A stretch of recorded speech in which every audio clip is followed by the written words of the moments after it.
R9 TV पर इस वक्त की सबसे बड़ी खबर वो ये कि जल्द ही उत्तर प्रदेश में शराब की बिक्री शुरू हो सकती है। लॉकडाउन की वजह से सब कुछ बंद था, मगर आबकारी विभाग ने उत्पादन करने के निर्देश दिए हैं। यानी कि 22 मार्च से शराब की बिक्री पर ब्रेक लगा हुआ था और अब R9 टीवी पर इस वक्त जो सबसे बड़ी जानकारी आबकारी विभाग से जुड़ी हुई वो ये कि जल्द ही उत्तर प्रदेश में शराब की बिक्री की शुरुआत होने जा रही है। उत्पादन करने के लिए, इसके प्रोडक्शन के लिए आबकारी विभाग ने निर्देश जारी किए हैं, जिसमें कि अब इसका मतलब ये है कि शराब की खरीदो फरोख्त कुछ शर्तों के साथ में जल्द ही शुरू होने जा रही है। यानी कि उत्तर प्रदेश में अब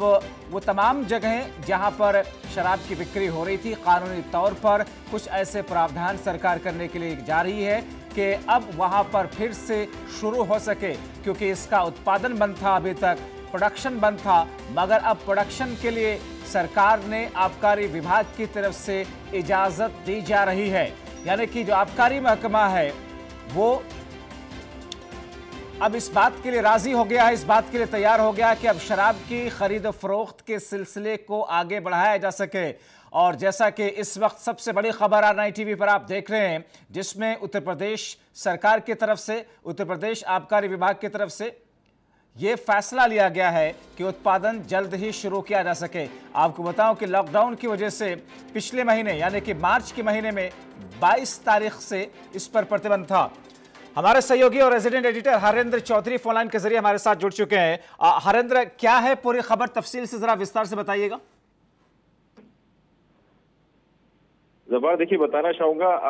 R9 टीवी ने सबसे पहले अपने दर्शकों को इस बात की जानकारी दी थी कि लॉकडाउन में भी यूपी सरकार जो है शराब की बिक्री के प्रस्ताव पर गंभीरता से विचार कर रही है और जल्दी इस पे अमल किया जा सकता है। इस बात की जानकारी 13 अप्रैल को ही R9 टीवी ने अपने दर्शकों को दी थी और अब एक बार फिर से R9 टीवी की खबर पर यूपी सरकार ने मोहर लगाई है और एक आदेश जारी किया गया है। ये आदेश संजय आर भूसरेड्डी, आबकारी विभाग के प्रमुख सचिव की तरफ से सभी मंडलायुक्त, सभी जिलाधिकारियों और पुलिस आयुक्त को ये आदेश जारी किया गया। उसमें साफ तौर पे इस बात का जिक्र किया गया है कि जो सभी जो डिस्टिलरीज हैं, जो चाहे वो शराब का उत्पादन करती हो चाहे बियर का उत्पादन करती हो, उनको उनके संचालन की मंजूरी दी जाती है। तो सीधे तौर पे ये पहले इस पॉलिसी के तहत इस उत्पादन को मंजूरी दी गई है और सुचारू करने की मंजूरी दी गई। हरेंद्र, क्या माना जाए, पहले जिस तरीके से प्रोडक्शन वहां पर शराब का हो रहा था, उत्पादन हो रहा था, उसी अंदाज में या फिर कुछ शर्तें भी सरकार ने लगाई है?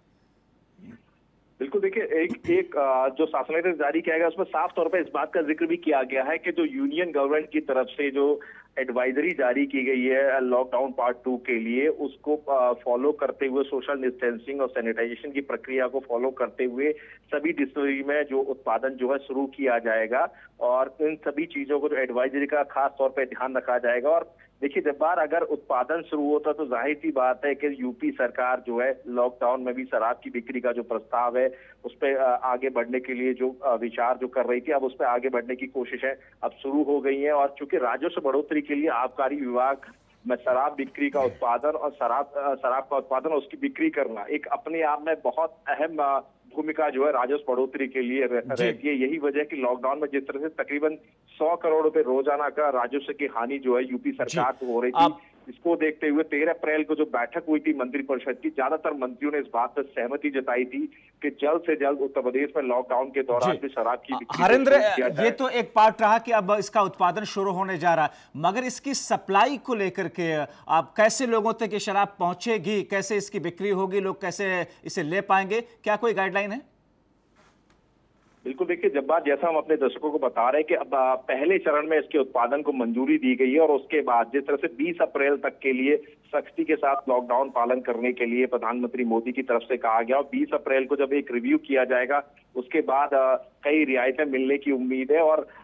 यूपी सरकार की भी अगर बात की जाए तो राज्य स्तर पर भी एक समीक्षा की जाएगी और उसमें स्थानीय स्तर पर तमाम सहूलियत को देखते हुए इसमें ये उम्मीद जताई जा रही है कि उत्पादन शुरू होने के बाद 20 अप्रैल के बाद इसकी बिक्री का आदेश दिया जा सकता है और बिक्री के लिए भी जो 2 प्रस्ताव देखने वाली बात होगी। जी, इसकी नीति, गाइडलाइन और पॉलिसी पर अभी विचार विमर्श होना है और उसके बाद में ये लोगों तक पहुंचेगी कैसे, उसके बाद में इस पर फैसला होगा। जी जब्बार, देखिए ये तय होना अभी बाकी है कि सरकार जो है door step delivery, home delivery इसके लिए कराएगी लॉकडाउन को देखते हुए, या फिर जो शराब की जो दुकान है उनको खोलने का आदेश जारी किया जाएगा। दोनों ही प्रस्ताव पे जो मंत्रिपरिषद में अलग अलग मंत्रियों ने जो सुझाव दिए थे, उन सब दोनों ही जो प्रस्ताव है उस पर अब विचार किया जा रहा है। और वित्त मंत्री सुरेश खन्ना की अध्यक्षता में राजस्व बढ़ोतरी को लेकर जो समिति बनाई गई थी, उसकी तरफ से भी अपनी सिफारिशें सीएम योगी आदित्यनाथ को सौंप दी गई है। लेकिन इस वक्त उन लोगों के लिए राहत की खबर है जो इसके इंतजार में थे लॉकडाउन के दौरान भी। अब चूंकि शराब का उत्पादन शुरू हो रहा है, तो बहुत जल्द 20 अप्रैल के बाद अब उम्मीद की जा रही है शराब बिक्री का ऐलान जो है यूपी सरकार की तरफ से हो सकता है। और जो राजस्व की जो हानि हो रही थी उसकी रिकवरी करने के लिए अब यूपी सरकार आगे बढ़ने जा रही है। हरेंद्र, आज ही एक और फैसला लिया गया है कि उद्योग सेक्टर में कुछ विभाग को इजाजत दी गई है इकाइयों को, औद्योगिक इकाइयों को शुरू करने की। मगर शराब की उत्पादन के साथ साथ में वहां पर मेन पावर कैसे पहुंचेंगे? क्या उन लोगों को वहां रुकने की व्यवस्था की जाएगी या फिर वो लोग वहां जाकर के काम करेंगे और शाम को अपने यहाँ वापस आ सकते हैं? कोई जानकारी इसके बाबत? देखिए जब्बार, अभी तक जो जानकारी है उसके मुताबिक यूपी सरकार ने जो प्रस्ताव जो तैयार किया है, उन इकाइयों को सुचारू करने के लिए, उनका संचालन शुरू करने के लिए यूपी सरकार जो है जो परमिशन देती है और विचार कर रही है कि जहां पे जो कामगार है, जो मजदूर है, उनके वहां रहने की व्यवस्था जिन इकाइयों के परिसर के अंदर है उनको इजाजत दी जाएगी। और खासकर जो निर्माण कार्य से जुड़ी हुई जो इकाइयां हैं, जो स्टील के निर्माण के लिए, सीमेंट के निर्माण के लिए, और जो खेती की अगर बात की जाए तो जो केमिकल जो फैक्ट्री है उनको भी अलाउ किया जाएगा। कुछ शर्तों के साथ उनको मंजूरी दी जाएगी और उसमें सबसे पहली शर्त यही होगी कि जो मजदूर है उनको वहीं पे रहने के लिए अलाउ किया जाएगा। उनकी सारी व्यवस्थाएं जो है फैक्ट्री प्रबंधन की तरफ से की जाएंगी। और शुरुआत में पहले चरण में आधे जो मैन पावर जो है 50% मजदूरों के साथ में इसका संचालन शुरू किया जाएगा। धीरे धीरे संख्या जो है बढ़ा के पूरी कर ली जाएगी। अब जाहिर तौर पर 22 मार्च से इसकी बिक्री पर प्रतिबंध था, ब्रेक लगा हुआ था, अब ये खुल रहा। मगर धरातल पर ये चीजें शुरू कब से हो जाएंगी? कोई इसका अनुमान या कोई जानकारी आपकी बातचीत हुई होगी आबकारी विभाग के लोगों से? देखिए जब्बार, लगातार हम अपने दर्शकों को बता रहे हैं कि तकरीबन 2,500 करोड़ रुपए का नुकसान जो है शराब की बिक्री, शराब पे पाबंदी लगने की वजह से अभी तक यूपी सरकार को हो चुका है। और यही वजह है कि राजस्व बढ़ोतरी के लिए सरकार जल्द से जल्द इस प्रक्रिया को शुरू करने की बात कर रही है। और हमारे पास जो जानकारी थी 13 अप्रैल को लॉकडाउन पार्ट 2 होने से पहले, जिस तरह से प्रधानमंत्री मोदी ने 20 अप्रैल तक का एक समय तय किया था कि तब तक किसी तरह की कोई रियायत कहीं भी नहीं दी जाए, किसी भी क्षेत्र में नहीं दी जाए, उसको देखते हुए इस प्रस्ताव को डिले किया गया। लेकिन योगी सरकार की तरफ से जो तैयारी थी, 15 अप्रैल के बाद ही शराब की बिक्री शुरू करने का प्रस्ताव उनके पास था। अब चूंकि प्रधानमंत्री मोदी के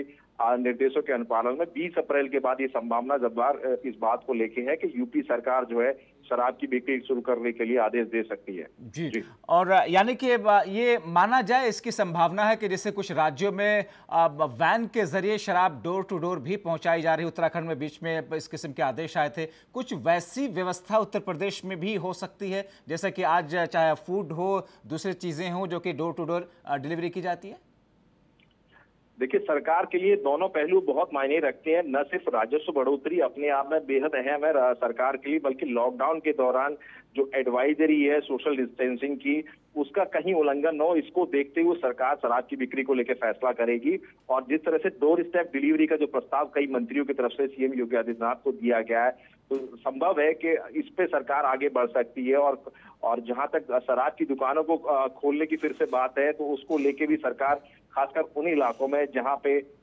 ऐसे इंतजाम किए जा सकते हैं पुलिस और सुरक्षा बलों के जरिए कि वहां पे जो सोशल डिस्टेंसिंग की जो एडवाइजरी है उसका उल्लंघन न हो, उसका वायलेशन न देखने को मिले, उस तरह के इंतजाम कर सकते हैं। फिलहाल दोनों ही प्रस्ताव जो है सरकार के पास है। अब देखने वाली बात होगी 20 अप्रैल के बाद जो संभावित है कि बिक्री शुरू होगी उत्तर प्रदेश के अंदर शराब की, तो सरकार कौन से प्रस्ताव पे आगे बढ़ती है और कैसे इसके बिक्री की मंजूरी देती है। जी, यानी कि आज का दिन काफी महत्वपूर्ण रहा इस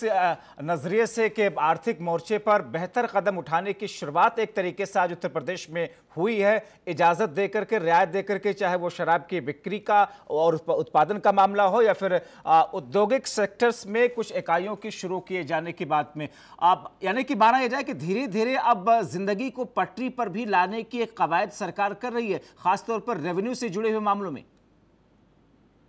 देखिए, पीएम मोदी इस बात को कह चुके हैं कि जान भी जहान भी।